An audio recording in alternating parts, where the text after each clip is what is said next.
mengatakan buah jatuh tidak jauh dari pohonnya. Namun, makna dari pepatah tersebut bisa berbeda untuk beberapa situasi, khususnya soal kesuksesan. Ketika orang tua kita tidak memiliki jenjang pendidikan yang tinggi, bukan berarti anak-anaknya juga tidak memiliki pendidikan yang tinggi. Kita bisa memiliki pendidikan yang tinggi tergantung dari bagaimana semangat dan tekad yang kuat yang kita miliki untuk mencapai tingkat pendidikan tersebut. Dan tokoh inspiratif kita kali ini adalah seorang dosen yang latar belakang pendidikan orang tuanya hanya sekolah dasar dan berprofesi sebagai petani. Selamat pagi, Nurs. Iya, pagi. Bagaimana kabarnya hari ini, Nurs? Kabar saya tentu baik, ya. Sebelumnya saya mengucapkan terima kasih, Nurs, buat waktunya dan kesediaannya karena sudah memberikan kesempatan kepada saya untuk saya wawancarai. Baik, Nurs, sebelum kita berbincang-bincang lebih lanjut dengan Nurs, terlebih dahulu kita menyaksikan video berikut ini. Nurs Ika Dewi Jaya atau yang dikenal dengan Nurs Ade, lahir di Desa Kalaena Kiri, Kabupaten Luwu Timur, tanggal 21 Februari 1987. Terlahir dari kedua orang tua yang begitu menekankan pentingnya pendidikan kepada anak-anaknya, meskipun kedua orang tuanya tidak memiliki tingkat pendidikan yang tinggi. Setelah menyelesaikan pendidikannya di bangku SMP, selanjutnya Nurs Ika Dewi Jaya pergi merantau ke kota untuk melanjutkan pendidikannya ke jenjang berikutnya. Dengan harapan, setelah selesai sekolah, dia kembali ke kampung halamannya sebagai seorang teknisi dan bisa membantu kedua orang tuanya sebagai petani.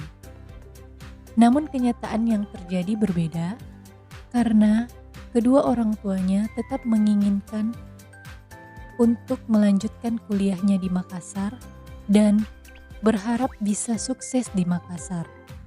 Akhirnya, Nurs Ika Dewi Jaya merantau ke Makassar dan melanjutkan pendidikannya di Stikes Panakukang Makassar, Prodi D3 Keperawatan. Selesai di D3 Keperawatan, kemudian Nurs Ika Dewi Jaya melanjutkan ke jenjang sarjana, profesi dan magister di Fakultas Keperawatan Universitas Hasanuddin Makassar. Dan saat ini, Nurs Ika Dewi Jaya menjadi tenaga pendidik di Stikes Panakukang Makassar. Di tengah kesibukannya dalam dunia pendidikan, Nurs Ika Dewi Jaya juga tetap aktif di beberapa organisasi, baik di tingkat provinsi maupun kota Makassar, serta sangat aktif dalam menekuni hobi-hobinya.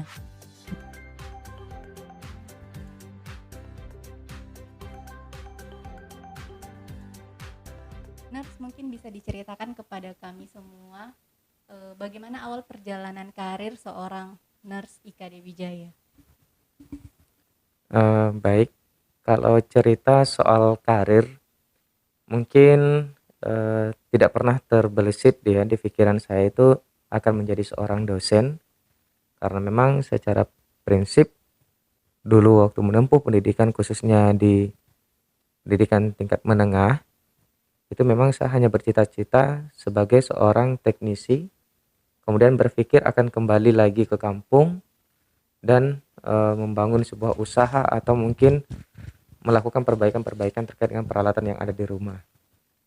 Tetapi perjalanan dalam pendidikan melihat seorang kakak, jadi di sini saya perlu menyampaikan bahwa kakak saya itu bisa menjadi inspirasi. Melihat seorang kakak dengan latar belakang pendidikan SMA, kemudian melanjutkan ke program diploma jurusan keperawatan, itu memotivasi saya bahwa saya ini juga bisa menjadi seorang perawat, bisa menjadi seorang tenaga kesehatan, karena saya melihat itu begitu mulia. Dan memang ini saya melihat ini adalah kesempatan yang baik kita untuk mengabdikan diri kepada orang-orang di sekitar kita, kemudian keluarga, dan bahkan untuk bangsa kita, seperti itu. Sehingga saya melanjutkan pendidikan, akhirnya dengan D3, diawali D3 jurusan keperawatan, kemudian saya lanjut S1 profesi, kemudian untuk magister, semua di jurusan keperawatan, seperti itu. Kondisi tersulit apa Nurs yang pernah Nurs alami? Kalau kondisi tersulit, mungkin ya mudah-mudahan tidak terjadi. Kalau bilang tersulit, paling sulit sekali mungkin tidak ya, tetapi, sama dengan kondisi-kondisi yang lain. Sulit itu pertama adalah yang namanya kita hidup ini pasti pernah, jatuh bangun seperti itu. Yang pertama sulit itu ketika saya melanjutkan pendidikan untuk program profesi, kemudian saya harus tetap sambil bekerja, mengatur jadwal, kemudian kita harus berpikir bagaimana tanggung jawab untuk menyelesaikan pendidikan, tanggung jawab menyelesaikan juga pekerjaan yang ada. Ini merupakan hal yang perlu kita imbangi. Demikian juga waktu melanjutkan pendidikan ke program magister, ini memang betul-betul menjadi tantangan tersendiri karena dua kewajiban yang harus kita selesaikan dalam waktu yang bersamaan, yaitu pendidikan, kemudian juga pekerjaan, yang tentu kita tidak ingin pekerjaan terbengkalai hanya karena pendidikan, demikian juga pendidikan terbengkalai hanya karena pekerjaan. Jadi ini yang tersulit. Kemudian kalau masalah hal yang paling sulit dan mungkin waktu itu hampir membuat putus asa, hampir ya, dan sempat putus asa ketika berkeinginan untuk melanjutkan pendidikan ke jenjang magister. Saya tes pertama itu belum beruntung, artinya belum ada kesempatan waktu itu, sehingga tidak lulus. Ya mungkin memang saya ditakdirkan untuk lulus pada tahun berikutnya, sehingga pada tahun berikutnya saya lulus.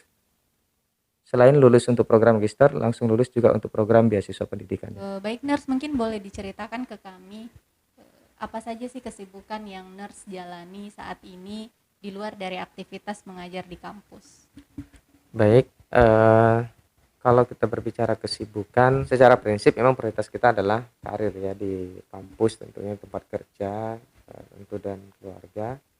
Selain itu, saya beraktivitas di organisasi kepemudaan, yaitu sebagai Ketua Dewan Pimpinan Provinsi Perada Indonesia Sulawesi Selatan, kemudian aktif juga di organisasi kepemudaan yang sifatnya nasional, ya, yang memang majemuk, yaitu di Komite Nasional Pemuda Indonesia, Provinsi Sulawesi Selatan juga, kemudian di organisasi profesi, melalui PPNI dan Himpunan Perawat Medikal Bedah.